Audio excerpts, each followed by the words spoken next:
everybody. It's me. I'm back. You haven't seen me very much lately. Welcome to the Unwatched Pile. Stephen Billings, Andrew Cabral here.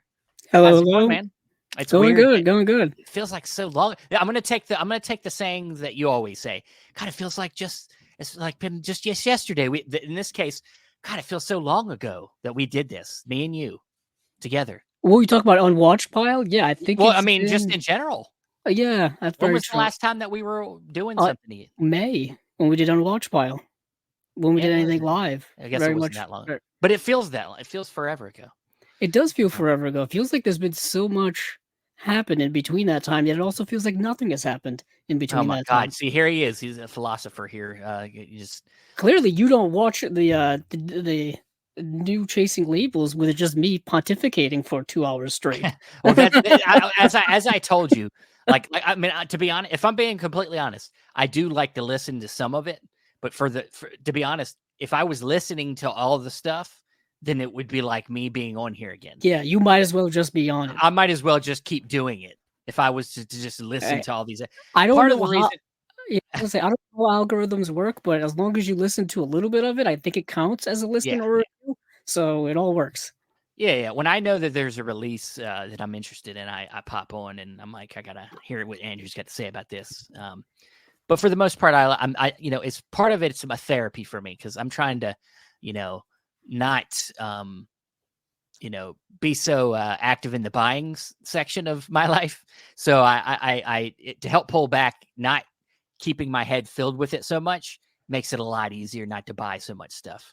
So that's me just trying to help myself. But enough of that shit. Unwatched Pile. This is number 14. And we got Celeste back. Celeste, this is, I think, their third time here.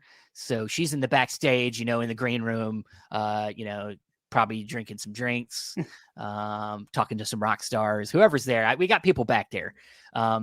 But before we get into it, if you have never watched the Unwatched Pile, which I guess is kind of weird saying it like that, the Unwatched Pile, haven't watched it. Well, you should have been watching this because this is the show where we get to that pile of movies that we've been, because us as collectors, we buy stuff. Sometimes we don't get to it because I know me, I'm really interested in film and I just buy this stuff and I haven't seen it and it just sits there and I feel so guilty. But this show is the redeeming factor in my life. I get one of them movies, I watch it, I come on here to give my first impressions, and then I pair it up. We all pair it up with a film we've seen in our collections. That kind of feels like a nice, pairing, nice double feature. So we got a lot of people popping. Of course, Josephine's still around, even with me not around. Mm-hmm. There she is. She's here every week. She's a staunch, loyal supporter of Chasing Labels, as well as Humboldt Horror Honey. Of course, she's here every week as well. Hi, hello. I'm glad to see everybody still hanging around. I knew it wasn't just me. I knew Andrew was the reason people watched anyway. I guess people like hearing what I have to say about things. You do, man. You do a fantastic job. Thank you. I don't know. I wasn't worried that you weren't going to be able to do that show because you do all the talking anyway. And I was like, it's just good. Now he's just going to be like, feel like he's going crazy because he's going to be talking to himself. It's very surreal. Very surreal. But thanks everybody that's here live. Let's not wait any longer. Let's make sure Celeste is she's drinking a little too much, and let's get her out here. Get the drinks at you, Celeste. Thank God. I got my. There's clinks. You hear the clinks? I got my chocolate soy milk. Getting really getting fucked up over here. Yeah, I know, right? I got my little beverage. Soy will get it. We'll get to you. Yeah. Celeste. How you doing? I'm okay. Life. It is what it is. Life. It's been a lot. So, but I'm happy to do a sort of soft return to the whole being public on the internet thing. That's good. On this venue, because I always like being on here. I don't know if you can hear my cat. He's crying outside. Yeah, he wants to come inside, but he can't because he'll ruin the whole thing. Well, it's okay. I got a cat. Yeah. Yes. Hello, Josephine, Ronnie, and Humboldt. all here today. Happy birthday, Josephine. And I'm noticing that this chat is 100% women, which is perhaps unusual in this space. So, doing something right over here. Yeah, I don't know what we're doing. It's Andrew doing it. He's doing I something guess so. right. It's usually this is the usual crowd, and then Tony from Australia, Tony. he usually pops in as well. Yeah. It was his birthday a few weeks ago as well. Then it was Josephine's birthday. My birthday was last month. A lot of summer birthdays. Mm-hmm. Thank you, Humboldt. I appreciate that. They're new for me. And thank you, Ronnie. It's good to see you too. Awesome, guys. Well, I'm glad to have everybody here. Of course, if you don't know what Celeste does, of course, she's been absent lately, but she's still got a lot of great stuff over there on her channel, a lot of analysis video. Of course, guests on our shows, is guested on Disconnected a lot, doing a lot of stuff for, talking about Vinegar Syndrome sales. You still got the subscription? You still getting stuff? I do. I haven't. I'm at this point a full 6 months behind on my reviews, but the January stuff is shot and mostly edited. It just needs to actually be on the internet. Yeah. And I've watched up until April. I just need to actually make the videos and stuff. Look, I understand it. Like even me that has taken some of the responsibility away from myself. I had things I'm like, I need to do a review for that because and I'm like,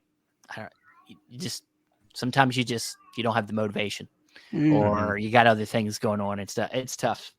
It's been a really awful year, so I haven't really had a lot going on. You've had a lot. I know in terms of that. Yeah. But I'm also going to be reviewing TerrorVision and Death Crocodile releases going forward. So while I'm doing nothing, I have made my workload exponentially larger. So that is good and makes sense for me. So good. Well, without further ado, let's get into the unwatched pile this week. Celeste, please. Usually I let the public know what we're going to be the first time watches. I forget to post that. So please let everybody know, what is your first time watch for this episode? Sure. I spoiled it on my page, so some people might know. But I thought I'd finally take a crack at this Criterion edition of Black Narcissus. Hell yeah. For reasons that will maybe make sense when we get to my double feature pick. But it's something that I've been wanting to watch for a long time, especially since I finally saw The Red Shoes and just really adored that. And that was the first time watch this year. And I was like, well, yeah, it's amazing. I think it's better than this, but this is still really, really great. I had kind of, it's one of those films where I'm like, I feel like this is exactly made for me and it's going to be like a perfect 10 or something. So like the hype was pretty high. And it maybe didn't quite live up to those expectations, but I did still really love it. And I thought it was like really interesting thematically, but also like, I don't know what was going on with these dudes, Powell and Pressburger, but like the visuals on this are just fucking insane. Like again, like Red Shoes too. And I've seen Peeping Tom, which I really love too, even though that's just the one. Just Michael Powell. Yeah. You could have a framed print of literally any shot in this film and it would be incredible. It's like cinema, like as artifice. Like, I don't know, like there's no, I mean, actually it is kind of convincing. Some of these matte paintings look pretty convincing, but it's sort of like, we don't have to, like, we're not making a documentary here. We can make whatever images we want. Why be like constrained to like what exists in nature or like what we can naturally come up with? Like we can just create whatever we want. And, I don't know. It's just every single, like, it was like at least 3 times a scene. I was like, oh, that's like one of the coolest things I've ever seen in my life. That's really cool. That's great. Yeah.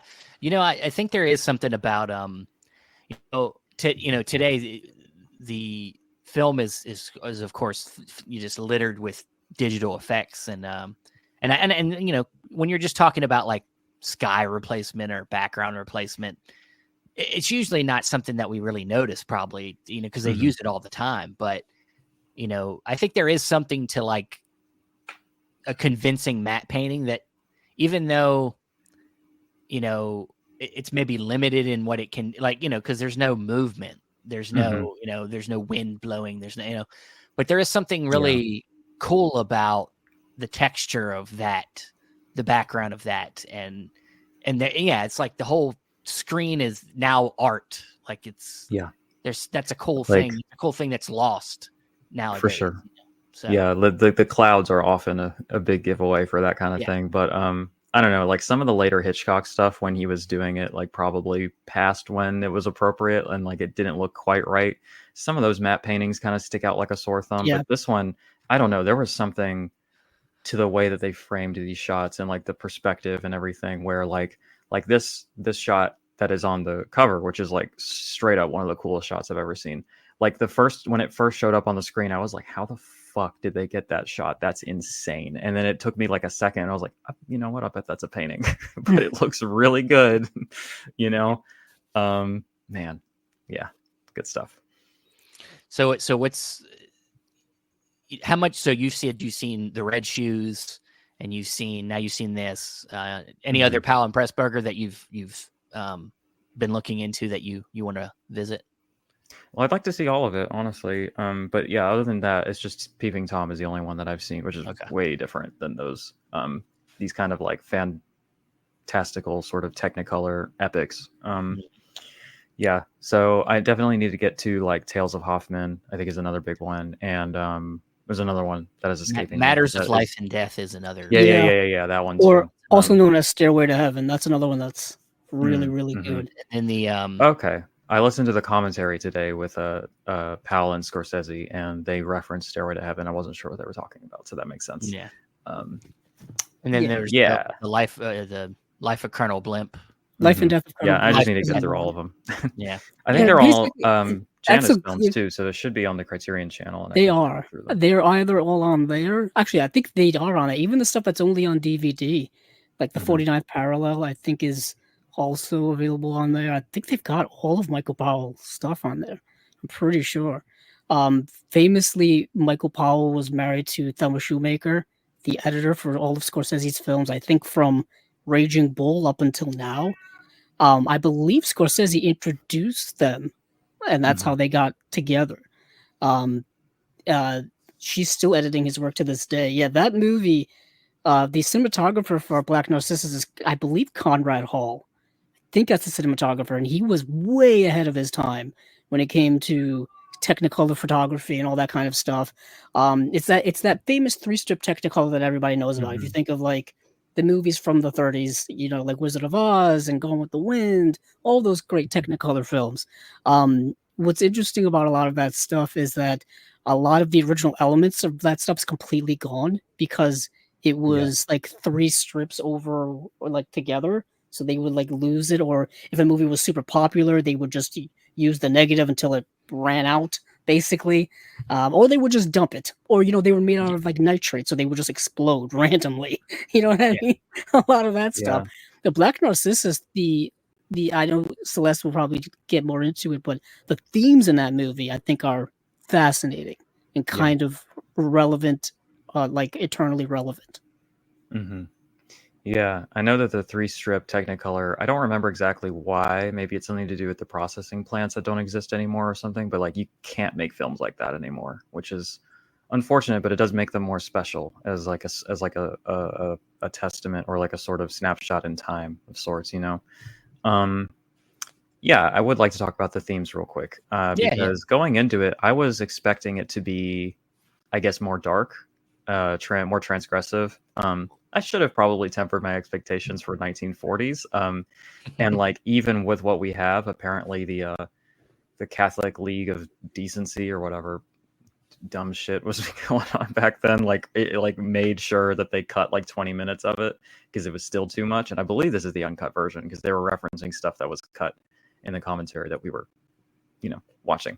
So it's not like like a lot of the more modern or, you know, more exploitative like nunsploitation stuff, but it's also not like immaculate or anything like that. You know, like we're not being so on the nose as to like the temptations of the nuns or whatever. It's more subtle, but it is also still there, absolutely. And it is like a fairly erotic film, just not in the way that you might expect. It's more like sensual and it's more subtle.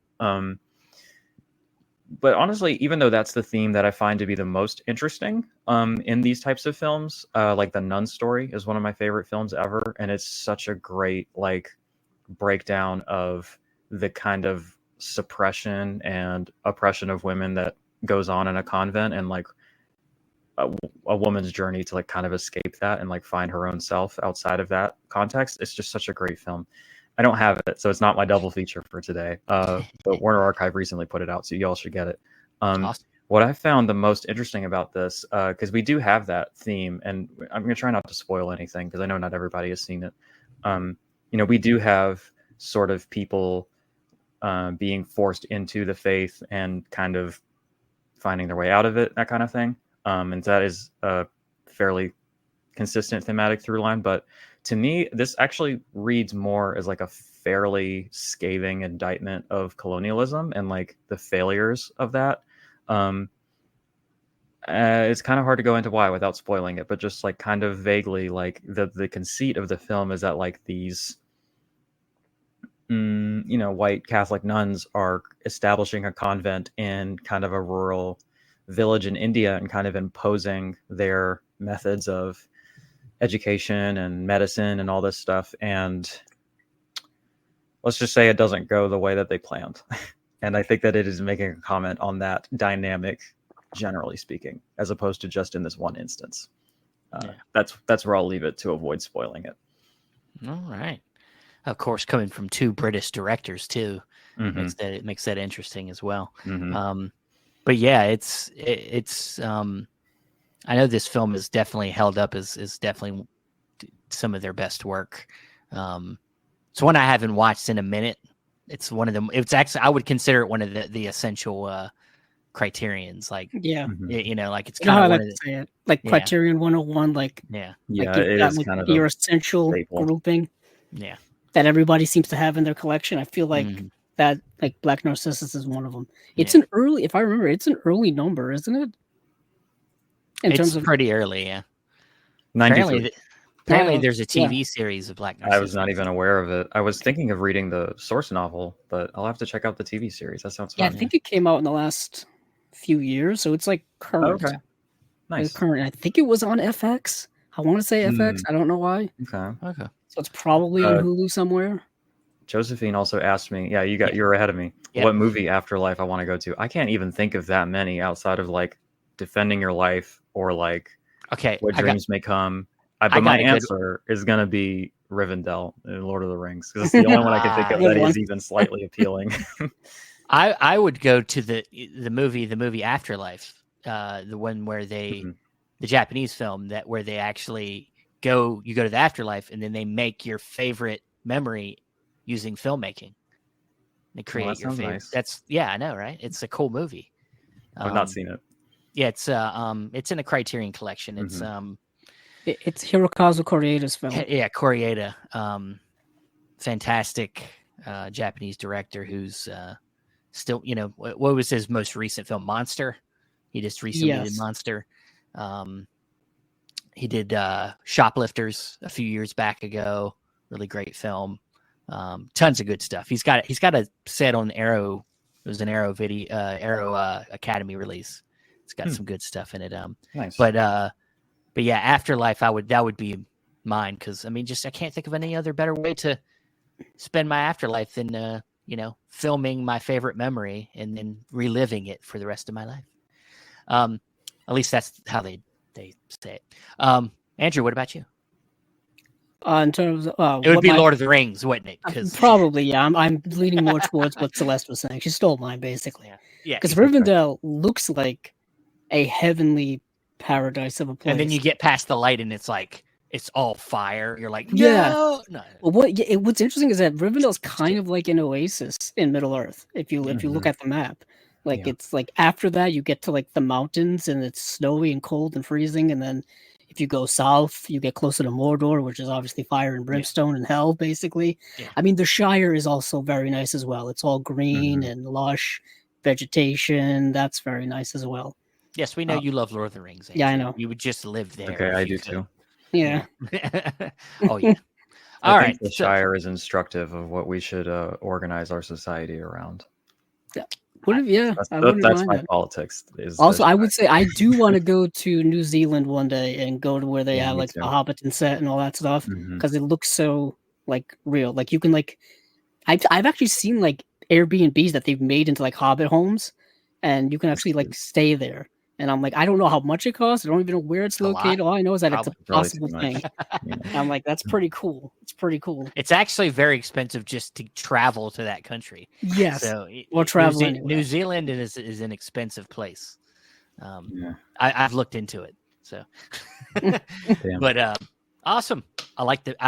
It's a good pick. I'm glad when you told me that was going to be your movie. I was like, I can't wait to hear what she has to say about it because, and you know, just getting into Powell and Pressburger is an exciting thing. I know I was excited as I started going through more of their stuff, whether it's, you know, like you said, the Red Shoes or the something as small as like the 49th Parallel is one of their kind of lesser known, kind of awesome under the radar movies. And, you know, and then of course, just seeing what they did after they're kind of, you know, with Peeping Tom. And of course that ruined his career and everything like that. But but that's a whole other movie. That's a whole other show. Story. Yeah. Andrew, please, Yes. let's get into your pick this week. Well, coincidentally, I also have a Criterion film, you could say. This is the movie Lone Star by John Sayles. What is interesting is we're going from Black Narcissus, which is definitely like, you know, steeped in thematic depth, and this film is also steeped in thematic depth. This is a film that came out in 1996 by John Sayles, who is notorious for doing a lot of independent films. Basically, that's all he did throughout his career was independent films. From starting from the late 70s all the way up through 2000s, and now he's still around. Obviously, there's a nice interview on here, like a 34-minute interview on here with him now that I think was done in 2023 by. I'm trying to read off the back by filmmaker Gregory Nava, who did El Norte, which is also part of the Criterion Collection, and they just talk about this movie very much in depth, because this movie is layered. So let me just get to the surface level here. Brief thing: El Norte, worst packaging of any Criterion ever. It's one of their earlier Blu-ray releases.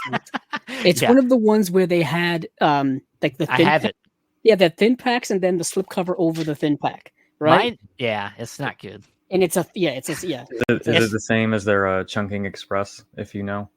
Their I have first that one. Chunking Express, I think, was like that. Yeah, because that was an early release from them as well. They did that with like the Third Man as well. Was in similar packaging. Yeah, it's like the inside of an Indicator box set, but like flimsy. Yeah. It's exactly because they kind of didn't know what they were going to do with their packaging at the time. That was before they came up with the. I still don't think they really know what they're doing with it, but I mean it's fine. I like the movies. Yeah, it's still very good. But this film is a movie that I've actually been wanting to watch for like 13 years, and I just never did. I had the DVD on like my first ever Amazon wish list that I made for myself just to keep track of things, and it was on there probably since like 2011. Because I had a college professor, and this was his favorite movie, and he mentioned it. And of course, at the time, I was like, like 24 years old. I really didn't know anything about American independent cinema, and I had no idea who John Sayles was. We watched Brother from Another Planet? Was his movie from 1984? We watched that in that class. That needs a nice Blu-ray release, mind you. Come on, Criterion, get on that. I was going to say, next thing you know, it's going to be announced. Yeah, next thing you know, I predicted that. But John Sayles also did the movie Mate One, which Criterion's released. I got that one. Yeah. 8 Men Out, the movie. I think that's about the Chicago Black Sox. Yeah, the baseball movie. The baseball movie. Like that. But you can kind of get it. He's very much into movies dealing with politics and culture clashes and things like that, because those seem to be ever present within our society. These political issues, but Lone Star is a neo-Western, but takes that type of framework and delivers a lot of those things. So you have Chris Cooper here, who's a sheriff on a border town in Texas, and two people from a local military base discover a body like in their shooting range, and the body just happens to be of a previous sheriff who mysteriously disappeared one day. It was the sheriff before his father was the sheriff. So there is some type of mystery here as to why, like, how did this person disappear? What were the circumstances around it? So he starts digging into those things. The thing is, like, that's like the main synopsis you will see on IMDb. You will see it on Letterboxd. That is only a MacGuffin to what is actually the movie is about. Like that's the movie that sets off this journey of where he starts digging into the past, not only about his father and his life, but all the connections within this kind of small border town. And this small border town is, of course, made up of different people in different societies of life. You have Mexican immigrants. You have the original, white families who've been there forever. You have the indigenous peoples who've been there forever. You have the kind of mixed race people as well. Where do they fit into all of this? And what you get there is just a lot of, political and cultural friction and all of those things. And it's kind of a melting pot of what America actually is. It's all of these different cultures and different people, and how do they mesh with one another? What are the conflicts there? All of that stuff. And the movie is so seamlessly layered and delving into all of these different characters in this film. And the film has a few actors in it that you'll recognize. Like I said, Chris Cooper's in this film as well. Mhm. Who else is in the movie? Matthew McConaughey is in the film as well in a very small role. Joe Morton, who is in Brother from Another Planet, he's in this film as well. And then in one scene, who shows up? I completely forget her name. I don't know why I'm blanking on it, but I won't dwell on that. But anywho, you'll notice certain people that show up just kind of randomly. But the movie screenplay is so good, well structured, impeccably well done. Like I said, a layered story, multiple movements of people and characters and plot lines in the movie, but you don't get lost. You don't get lost. The movie doesn't fall apart. In the hands of a lesser director and writer, the movie would probably fall apart, but it doesn't. And there's beautiful filmmaking transitions between scenes that happen in the present, that happen in the past. An incredible, astonishingly well-made movie. Like when I was watching this movie, I was like, this is filmmaking at a pristine level. You know, when you get that feeling when you're watching a master at work doing something and it looks so easy and effortless, but in practicality, it's probably not. It's probably not. It's like if it was that easy, everyone would do it. Mhm. But the way John Sayles does it makes it look so effortless. Mhm. And the way he's able to balance all of the different things he's getting into when it comes to race and family and legacy and things like that. One of the biggest themes in this movie is this idea of, myth and legend and reputation and stuff like that. Like when Chris Cooper goes on this journey and he's unearthing all of these truths that are kind of harsh truths, you know what I mean? Harsh truths to reality and facts. Do you bring those things to light or do you just let them lie? Do you just leave them, alone? You just leave the legend as it is? Do you leave what people's perception of reality is, or do you shatter their perception of reality? You know what I mean? Because it's so muddled, there's both good and bad of what you're unearthing. It's a fascinating movie. I can't describe it without people watching it. But yeah, it was worth waiting 13 years to watch, to say the least. And I always saw it on like best movies of the 90s lists. And like every time when I went on Letterboxd, all I kept seeing was people calling it a masterpiece and all this kind of stuff, like 5-star ratings left and right. And I'm like, okay, there's got to be something to this, there's got to be something to it. But yeah, Lone Star is just incredibly incredible movie. Just astonishing. So let's just say it wasn't an easy movie to pair up with, but I think I got one when we get to that part. But yeah, this is the new Criterion 4K release. It's also out on Blu-ray. Check it out any way you can. If you can find it streaming, watch it there as well. And that's why Andrew waited so long. He had to wait for like a what high I did? format. Like The highest format. He knew at the time Mhm. when it was DVD time that there would be higher formats. So he waited years. To be honest, it wasn't until they announced the Blu-ray and then the 4K subsequently that it got one. So I had to wait forever because it was stuck in that DVD world forever. But I'm glad I waited because it looks great too. Just throwing that out there. Well, I would hope so. But you got me excited. I Yeah. feel like I need to go get that film. Yeah, I've not seen it, but Mate One is an all-time favorite of mine, Yeah. and John Sayles is a king, so I gotta check that out. Yeah, it compares to that film very well because that film is dealing with unionization and politics and stuff like that. And Chris Cooper's in it. And Chris Cooper's in it as well. Yeah, coincidentally. What's funny is that I watched Mate One for the first time in a politics and film course in college. That was my introduction to it. So that's funny that we each saw different John Sayles films in college courses. Very Yeah. true. Did John Sayles also do that movie with Chris Cooper in it called Breach? Didn't he do that movie too? No, I don't think that was Somebody I don't else know. maybe. He did write Piranha. He did. Ah. That was his first job. His There's a- first job was writing Piranha. He also wrote Alligator. Oh yeah, I need to check Yes. because I was watching Piranha. I was like, this is kind of political, honestly. And I was like, oh, it's John Sayles.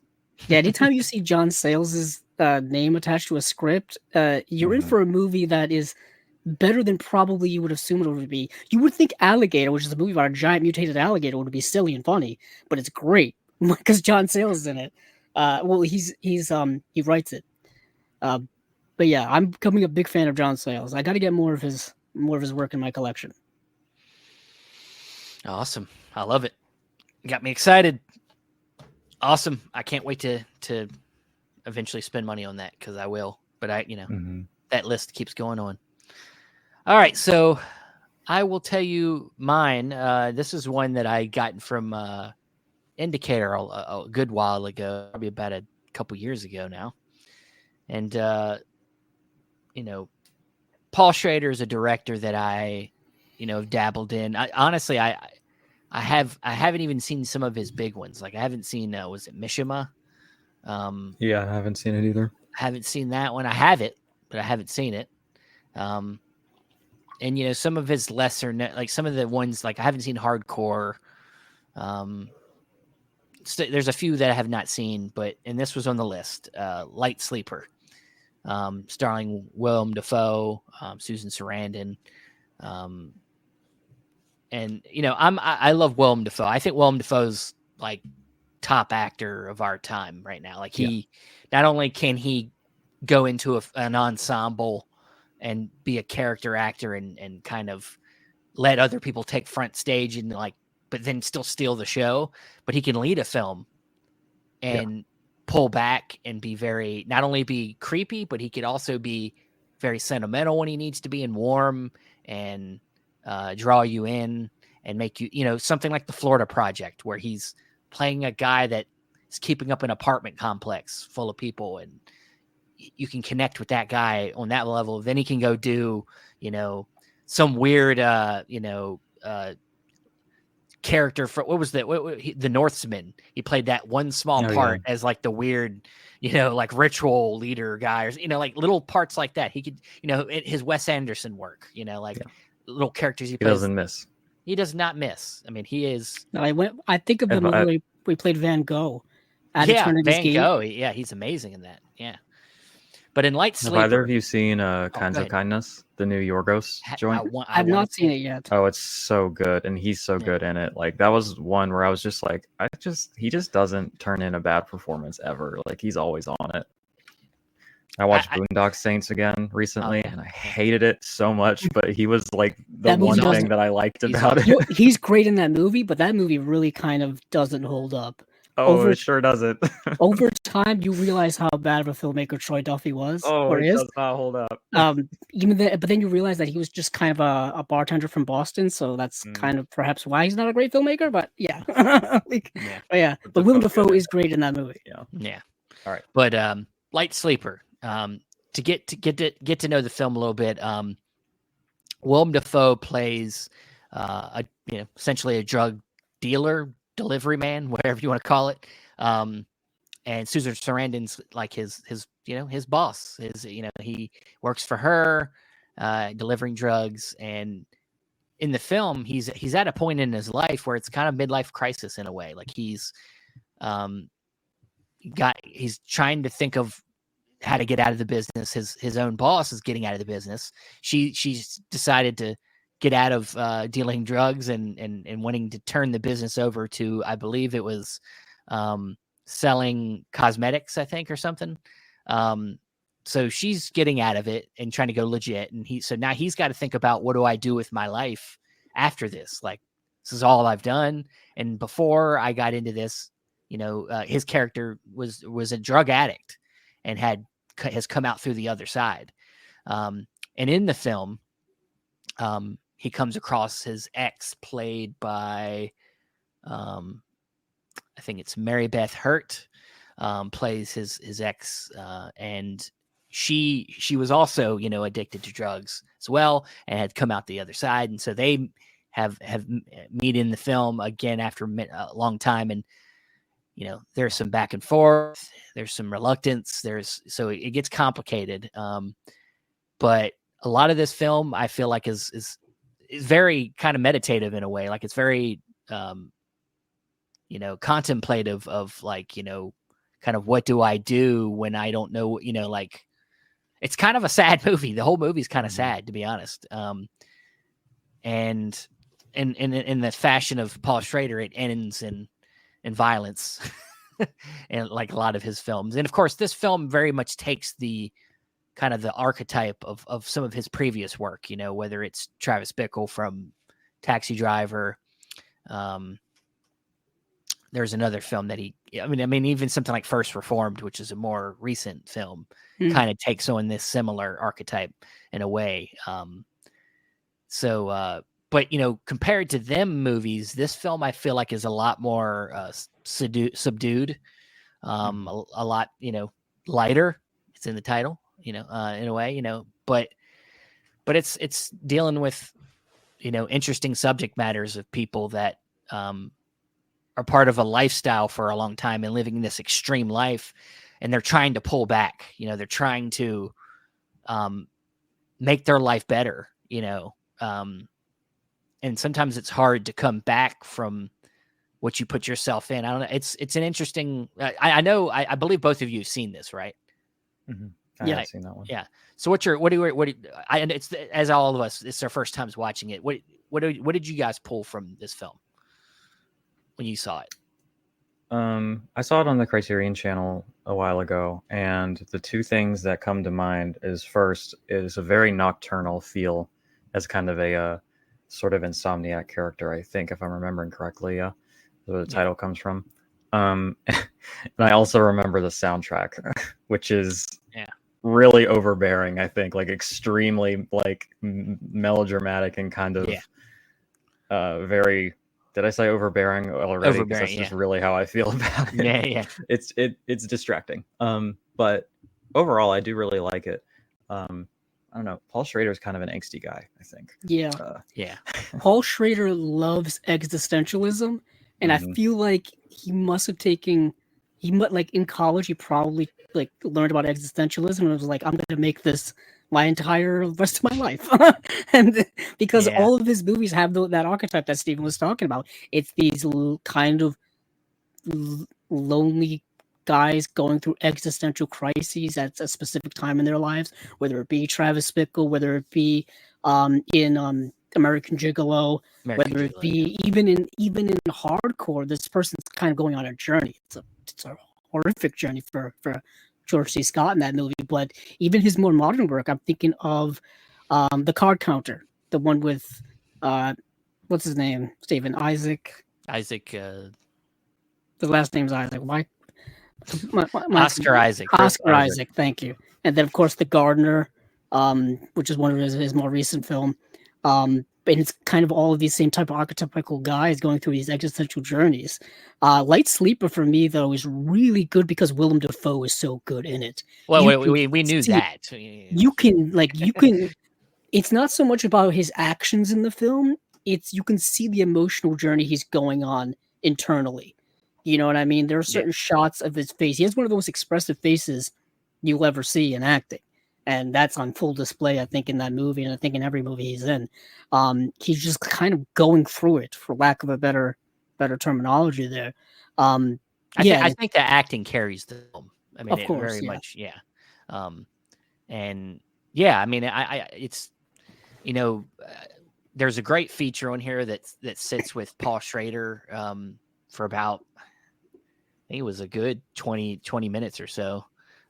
He's just sitting there and talking about the film and you know, kind of the, you know, where he was when he wrote it, and, you know, the reception to it. And he understands that, you know, independent cinema which is what he's basically worked in his whole career. is not, the movies. This type of movie was not a movie that was being made at the time.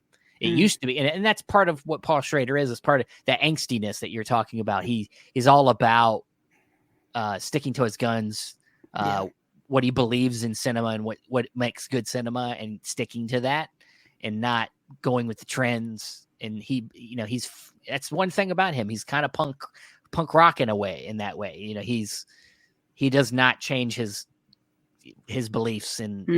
Now, he's controversial in other things. We're not going to get into all. He's very much likes to speak his mind on issues. His but Facebook page is a fun follow. It's yeah. It is wild. It's wild. But when it comes to filmmaking, he's very much a maverick in that way. That he some could say he tells a lot of the same stories, but that's what he's writing what he knows, and he's things that are inside of him, and I think that's important. We got so many filmmakers out there. They need to be telling stories that come from them instead of trying so much to, make something out of thin air. That, you know what I mean? Like, there's nothing wrong with being creative, but I think it's important that filmmakers take themselves and put it in their work. Oh, very much so. He's very much an auteur in that regard. Yeah. I mean, even if it's just screenplay that he's writing, like for example, we talked about him working with Scorsese and for Travis Bickle, but of course for Bringing Out the Dead, which I think was the last time they worked together. I mean, Nicolas Cage is going through quite a journey in that movie. Quite a journey. That's mm-hmm. But Taxi Driver. Oh no, go ahead. No, go ahead. Go ahead. I was just going to say that Taxi Driver is a really interesting case study in auteur theory, and that it is both. It almost feels like it is entirely Scorsese and entirely Schrader's work. It kind of like enforces and also debunks the auteur theory like all at once. It's just something that's occurring to me now that I think is interesting. Yeah. God, that could be its own video talking about that. The auteur. Well, this idea of the auteur theory, which is interesting that you mentioned that, because when we're thinking auteurs, I think we're thinking of people who both write and direct their own films. Mm-hmm. And as opposed to what Celeste just said, which is, having two people, one write the script, one do it, and then but having it so close to being on the same level as one another that it's almost as if it's one synergetic kind of story. I mean, I've always thought of auteurs as just being filmmakers that have an obvious style or an obvious tone. Very It's recognizable. Whether it's Tim Burton. Tim Burton's got a specific style that is his that nobody else knows. I mean, even Paul Thomas Anderson, and his isn't even visual. His is just like a tone, like his dialogue. Or I mean, there's ones that are more subtle, and there's ones that are more obvious. Like Tarantino, you would know exactly who that was a Tarantino movie when you saw it, even if you didn't know he would. Like his name wasn't plastered all over it. Them are how I see auteurs, but I don't. Like I said, it could be its own video. But Light Sleeper, I thought it was solid. I like I said, I think it was very much carried by performances. But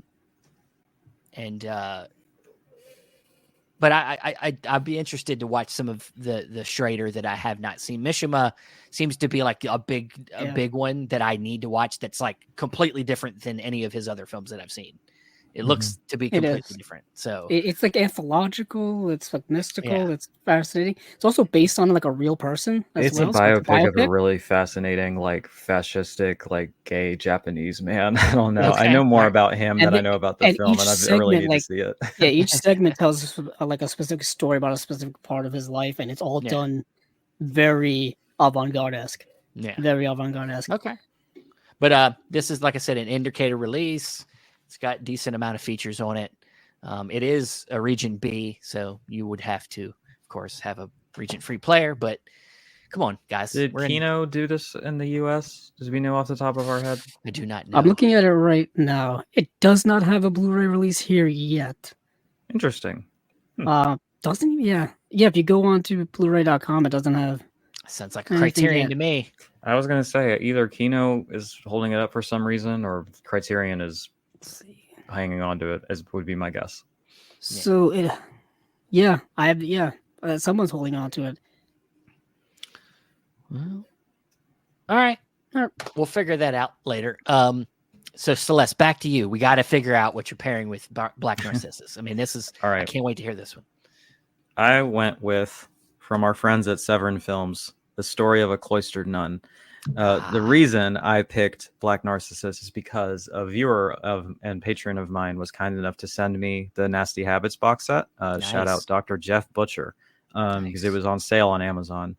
And, this is my kind of thing, as it were. So I watched that whole box set. I have the set myself sitting over here. I watched the whole thing. I really enjoyed it. And at the end of it, I was like, oh, this would be a great opportunity to watch Black Narcissus. I won't get to it because I have a million other things I need to watch, but I would like to just kind of go backwards a bit and watch that. And then you hit me up and I was like, perfect. Let's do that. So yeah, it's kind of like the, almost like the blueprint for the real sleazy shit that came later. And this one, I picked this one out of the box because it's the least sleazy, I think, and the most dramatic. I actually do think it, I don't like this distinction, but just so you know what I'm talking about, I think this is like a genuinely good film. Like I think that you could sell this to somebody as like an erotic drama and they would be into it. There's definitely erotic parts in it, but it is mainly like a character study of this one woman and her journey in the convent, and it shares a lot thematically with Black Narcissus and the kind of older nun films, while also incorporating the high amounts of nudity and like erotic or sort of kinky punishment and stuff like that. But it's I believe I have watched this one. It's when it first came, when I first got this set, I believe I watched this set. I believe I really liked it too. Yeah, I think it's great. Yeah. Maybe I shouldn't say this. I think I might like it a little bit better. I like them about the same, just for different reasons. I like a good sleazy nun movie. I mean, sometimes it's. I love the concept of nunsploitation. I just love the idea of just kind of sticking it to religious authoritarian systems. Yeah, well, it's good for a certain type of person that may or may not be me. I'm being asked the director. Let's find out. I don't actually remember.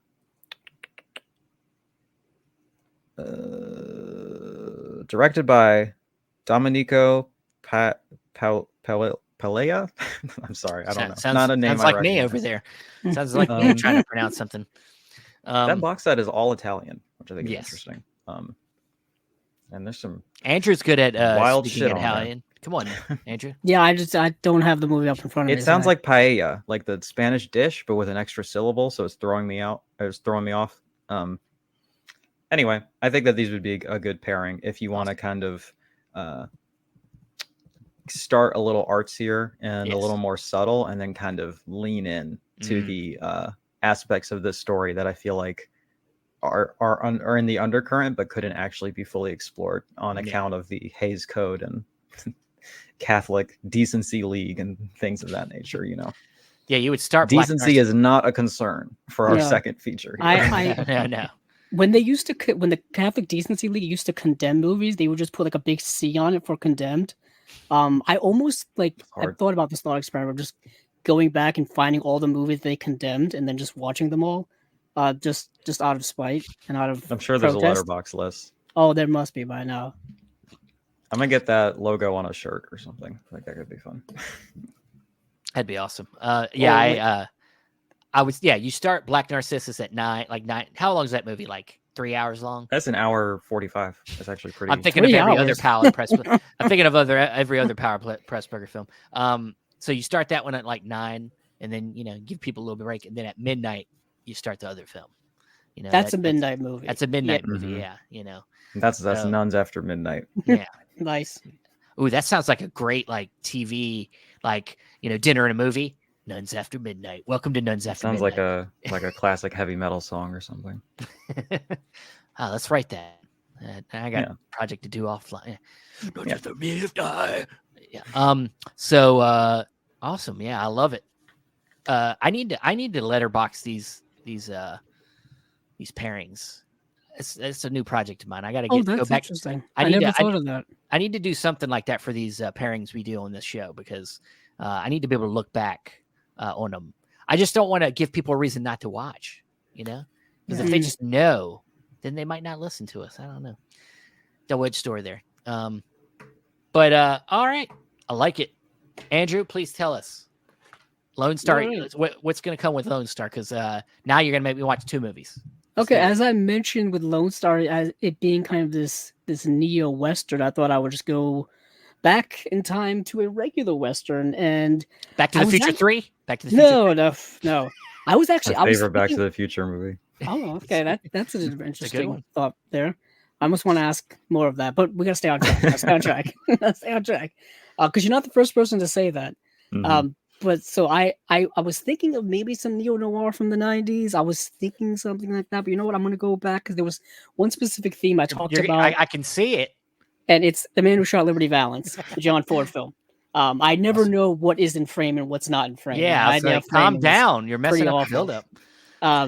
And so The Man Who Shot Liberty Valance, because like I said with Lone Star, there is a specific theme in there of this idea of when it comes to legend versus reality, what do you want people to remember? What do you let people remember as well? I think in our society we have a lot of misinformation and a lot of things that are more opinions versus fact, more legends and what is perceived to be real but is not real, that people have been led to believe about certain things. One thing I didn't mention in the Lone Stars is there is a specific running theme of the idea of the Alamo. Like what actually happened at the Alamo versus what is taught in schools at the Alamo, which is what people believe is the Alamo and what it represents, what it's about, all this kinds of things. That's a big thing in there. But in The Man Who Shot Liberty Valance, it's playing on a lot of those ideas of like, when it comes to legend versus reality, what do you print when it comes to news and books? And what do you say when it comes to oral history?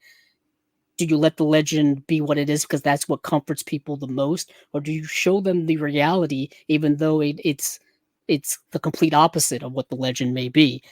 In this film here, you've got Jimmy Stewart, you have John Wayne, and I believe Lee Marvin is the titled Liberty Valance, and he's kind of this ruffian, bad guy who's creates a lot of problems, and I don't want to say a lot, but in the movie, he gets shot. Like he gets shot in a duel, and people believe that the person, or who the person is they believe a certain person did it, but in reality, it's not that person.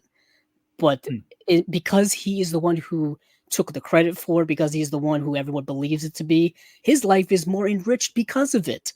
And in this movie, you learn about what the true facts of the matter are.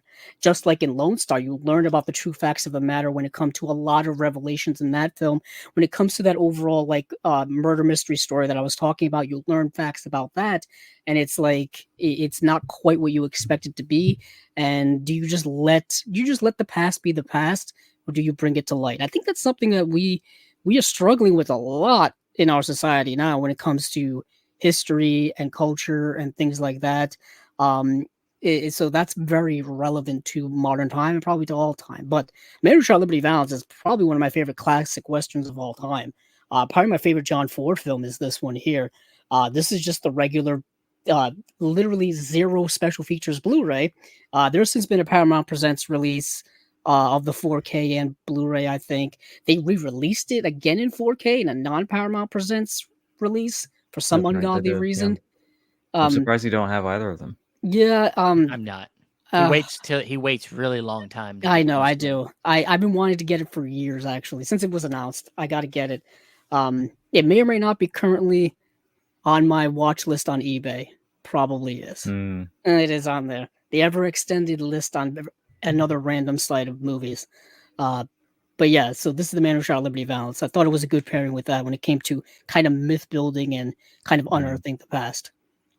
I've not seen either of them, but from your descriptions, they sound like a very thematically, what's the word I'm looking for? Cohesive? Double pairing, perhaps? Very much so.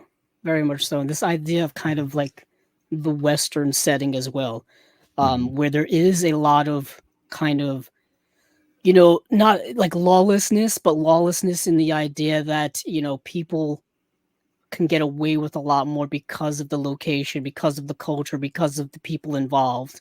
You know what I mean? And that seemed to be true That seems to be true in a lot of places, but in kind of a modern way. This is me getting on my soapbox. I'm glad Steven's here. In the modern way, a lot of that kind of secretive stuff that's going on is being brought to light because we have cell phone cameras now. Police carry body cams. We've got traffic cameras and CCTV cameras. So all of these things that have kind of been hidden when it came to the past are now all in the light of day, and we as a society now don't know how to deal with it. We really don't, and it's fascinating how to see it play out on a day-to-day historical basis. Really, not just me getting on a soapbox. Steven, stop me.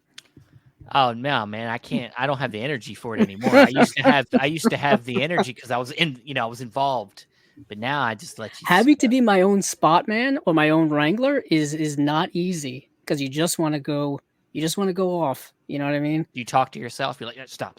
Yeah, you gotta stop it. Gotta cut it off. No, it's good stuff, man. You gotta fill time, so it's good that you go ramble on about things. It's you gotta fill time. It's just you. It's the whole job as a podcaster is to be a yapper. So you're doing He's the good thing. at it, You're doing man. the thing. Yeah. He's good at it. That's why he continued chasing labels. That's very true. true. You can very do true. it, man. But I'm curious what you're gonna pair with Light Sleeper, Steven. All right. So I think this is part. I think that's one of the interesting things about this show is like what you take from your first watch. What you. It could say a lot about what kind of film watcher you are. And, I'm very much like Andrew, and I think you're this way too, Celeste. You look at themes a lot, and sometimes it's hard to decipher all the themes out, in one watch. So, it's not always clear to you. Sometimes it's very clear.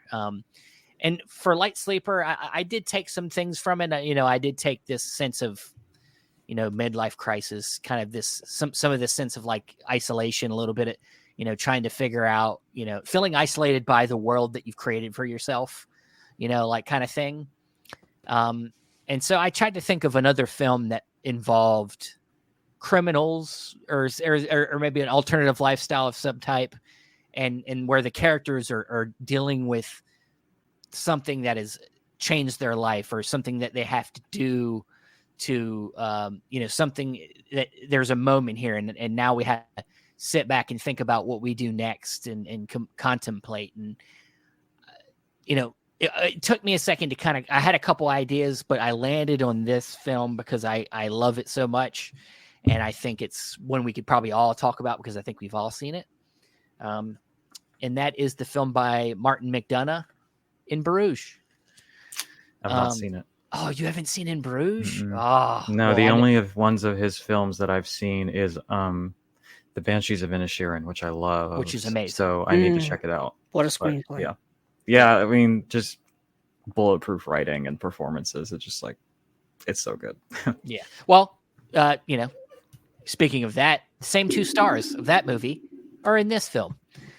Brendan Gleeson and Colin Farrell. They both play hitman, I guess, hitman. I was going to say assassins, but no, they're hitmen. And so Colin Farrell, of course, he's a rookie hitman, and on his first job, he accidentally, inadvertently kills a kid. So then he is sent by Ray Fiennes plays their boss, and he sends them away to this small town. I believe it's in Europe somewhere, Bruges, and to hang tight there while they figure out what the next move will be. And so Brendan Gleeson and Colin Farrell go there, and it's a very small, quaint, village, little city, feels like it's its own world. And in this movie, it's kind of like purgatory in a way. It's very isolating. A lot of people there, but everybody's kind of off, kind of doing their own thing. It's very nice and quiet, and they're there, and they're kind of there. They're kind of the fish out of water, very different type of people that are there. And so, I think in comparison to Light Sleeper, I just looked at the fact that, they're there and it's this isolating thing where they're both having to make a decision. Now we're at this decision because Harry, who's played by Ray Fiennes, he's like totally against killing kids. So eventually, and now this isn't, I mean, I don't want to spoil the movie, but essentially there is a deciding factor of whether Colin Farrell should be living or dying at this point, because of the accident that happened. And so there is a little bit of a contemplating of, what we do there. And at the same time, you got Brendan Gleeson, who is a veteran of the trade, kind of also while they're kind of thinking about life and thinking about what he does. And, it's hard to talk about the movie without spoiling it, but I just find both of them to be kind of meditative in a way about, where you are in your life, thinking about, and then of course these two people are involved in criminal activity, and that's where it kind of somewhat intersects.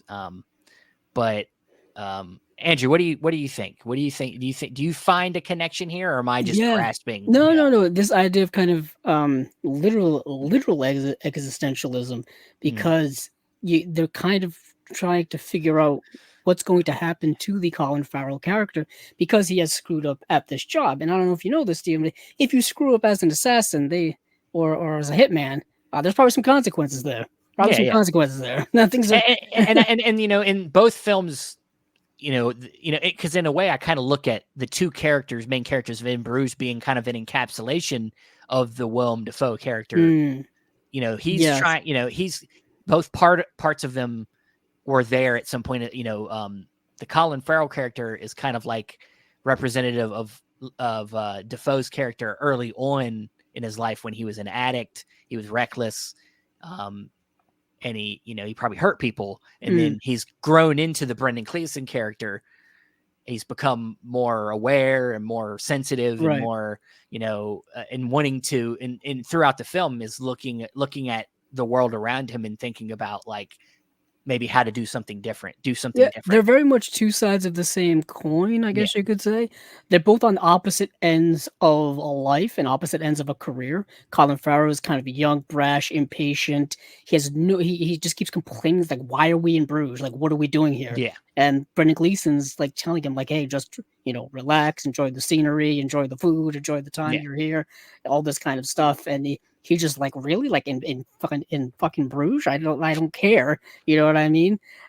So it's very interesting that way. I remember the movie specifically because I believe Colin Farrell won a Golden Globe for his performance in this movie.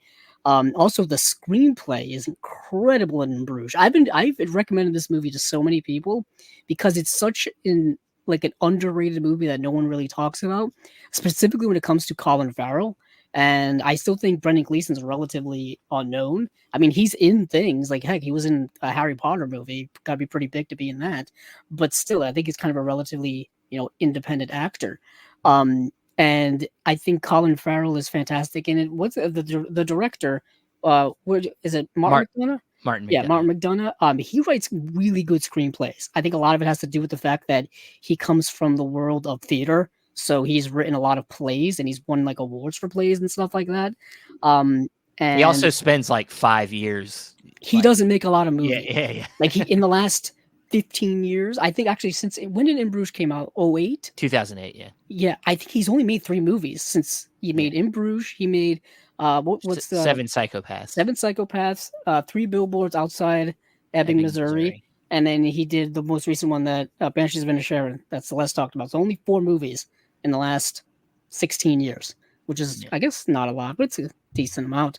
But they're all really good. I think they all have amazing screenplays. Banshees of Inisherin, I'm still shocked to this day that movie didn't win an Oscar for a screenplay, just because of how good it is. Baffling to me. Yeah. But yeah, In Bruges is fantastic, and I think that edition you have is the one from Second Sight. It is from 2019, which I completely forgot existed until you just held it up.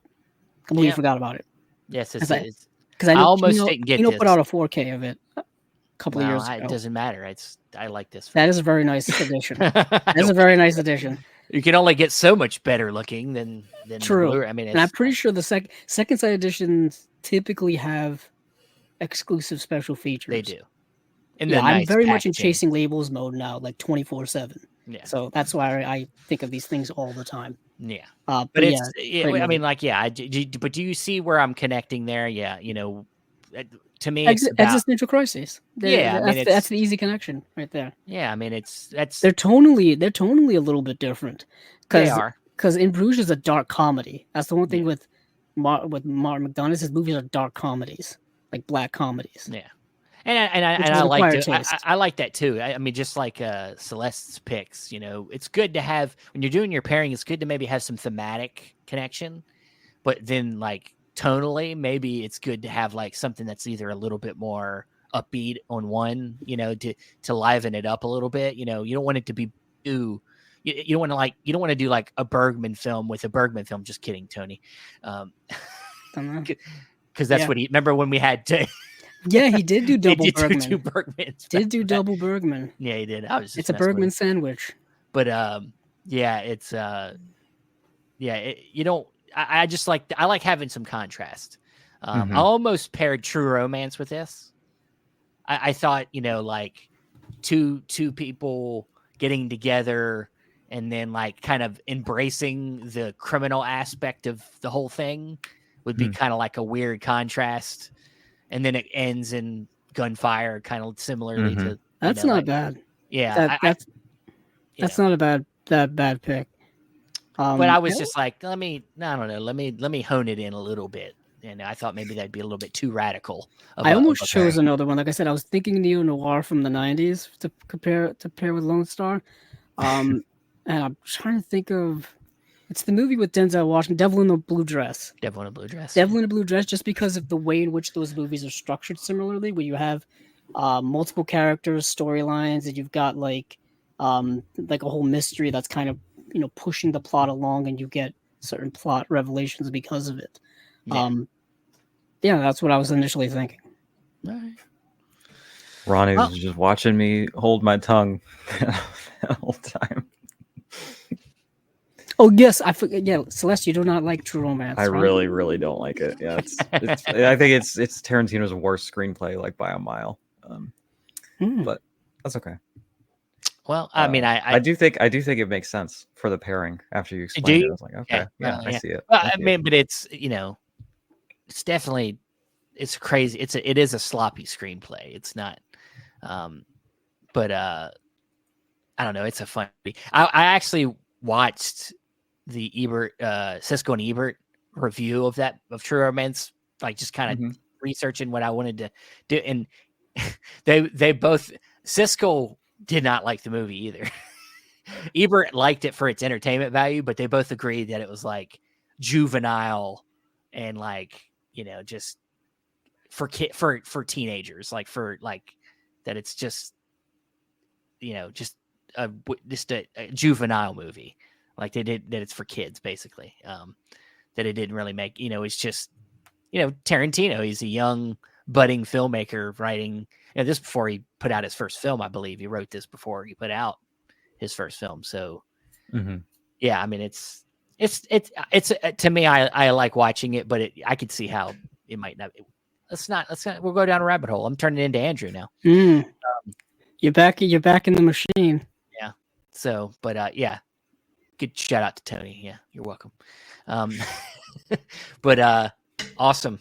Well, that is it for our number 14 installment of the Unwatched pile. My double feature felt a little obvious, but it's also kind of like sometimes the answer is right there. It's right there sometimes. You know? Exactly. I agree. I mean, I don't know. I mean, when you do a movie about nuns, I mean, what do you do? I mean, like, what are you going to put, like, you have to do another nun movie. But when I think of Black Narcissus, I think of like oppression and suppression. So I'm like, okay, what movies deal with that? Yeah. Pink Narcissus would be a very cool double feature with that, but that does not exist on Blu-ray. So that would be, and you have to own it anyway. That's part of this, guys. So, but I loved it. I love all the pairings here. And yeah, Celeste, we got it again. Right on. All right. Is your cat's okay? Your cat's okay now, right? Oh yeah. Sorry, you cut out for a little bit, so I'm not. Okay, I didn't exactly hear what you said. Yeah, the cats are okay. All right, Celeste. Well, please tell everybody where to find you, and please, I know you got a lot going on. We hope to see you doing some more videos soon. Thanks. I hope to be back soon. Yeah, sometime in August I should be returning. But if you look up Celeste de la Cabra on YouTube, Instagram, and TikTok, you'll find me. And if you look up letterbox.com/inhuman ecstasy, you can find me there and at least know what I'm watching in my absence. So, and I've been trying to write more reviews there while I'm not making videos. So there's That's that. good. Yeah, I'm trying to get a little bit more into writing myself. Not necessarily for other people, but just for myself. Just writing more, just writing my thoughts down more. Yeah. It's good therapy. It's good. It's good just to get it out of your head. Because you got too much going on up there. Well, in like 3 years, when you've watched 1,500 movies since then, you can kind of forget. And then if you have a review there, you can be like, oh yeah, that's. Because I'll see stuff and people be like, why didn't you like that? And I'll be like, I honestly don't really remember, to be completely honest with you. Yeah, I feel you. I know exactly what you're talking about. Exactly what you're talking about. But you can also, obviously, Chasing Labels, you can find on places where you can listen to podcasts, Apple Podcasts, Google, Spotify, the usual places. Obviously, I'll be streaming here for the episodes when we initially do them. The next episode will be this coming Monday, which is a date I cannot remember, but obviously I will be going over the new Vinegar Syndrome stuff that's going to be dropping this Thursday.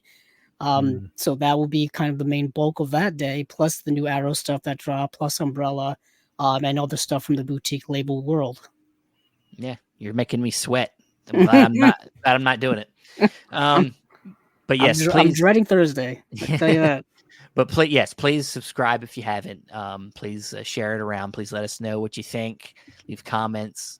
And yeah, thank you guys for hanging around with us. And you can listen to this on audio as well here in the next day or so. But thanks everybody. And I don't know what the hell you guys are still doing here. You should be fucking watching movies right now. Just get to your piles. That's what I'll get do to your piles. after we sign off. Yeah, I know. Just get the hell out of here. Good night. Bye.